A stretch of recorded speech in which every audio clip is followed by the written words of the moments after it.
최근 러시아는 우크라이나를 침공하고 서방이 우크라이나에 무기 지원을 언급하자 핵 사용 가능성까지 내비치고 있습니다. 그런데 말입니다. 만약에 우크라이나에도 핵이 있었다면 러시아가 그렇게 쉽게 침공하고 핵 위협을 할 수 있었을까요? 실제로 우크라이나는 한때 세계 제3위의 핵 보유국이었답니다. 냉전 시대 때 구소련이 과거 우크라이나 지역에 핵무기를 집중 배치했고 이후 소련이 해체되면서 우크라이나에 그 핵무기들이 그대로 남아있었기 때문이지요. 우크라이나가 일부러 의도한 것은 아니었지만 어느 날 갑자기 핵탄두 1700여 개와 대륙간 탄도미사일 등 1800여 개에 달하는 막강한 핵무기를 보유한 세계 3위의 핵 보유국이 된 것이지요.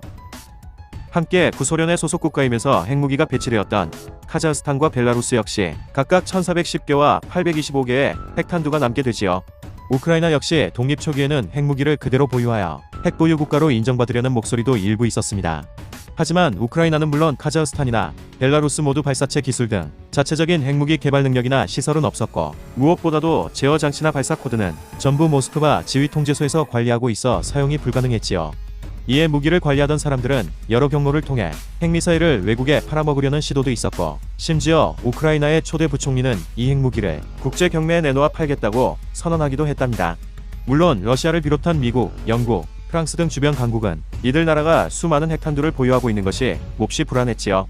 이들 핵무기들이 암시장에서 거래될 수도 있고 핵형 핵무기에 들어간 핵물질이라도 이슬람 극단주의자들이나 기타 과격단체 손에 들어가기라도 한다면 심각한 위기 상황이 펼쳐질 수도 있기 때문입니다. 당시 카자흐스탄, 벨라루스, 우크라이나 3국은 소련 붕괴와 자본주의 체제 전환 부작용으로 물가 폭등과 임금체불 일상화, 사회복지제도 붕괴 등 매우 힘든 상황이 펼쳐지고 있었지요.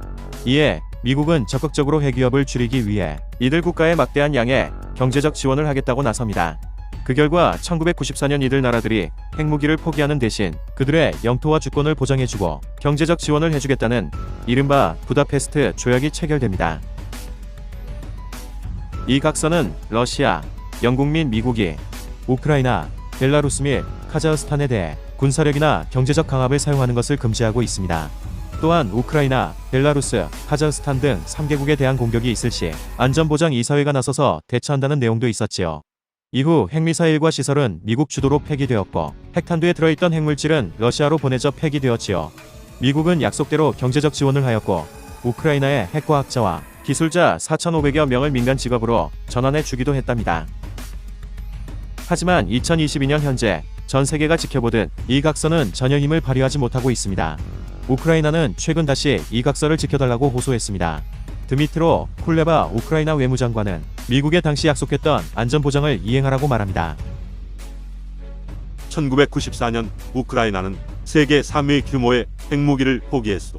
우리는 특히 미국이 내놨던 안전보장을 대가로 핵무기를 포기한 것이란 말이오. 무엇보다 아이러니한 것은 당시 각서의 취지입니다.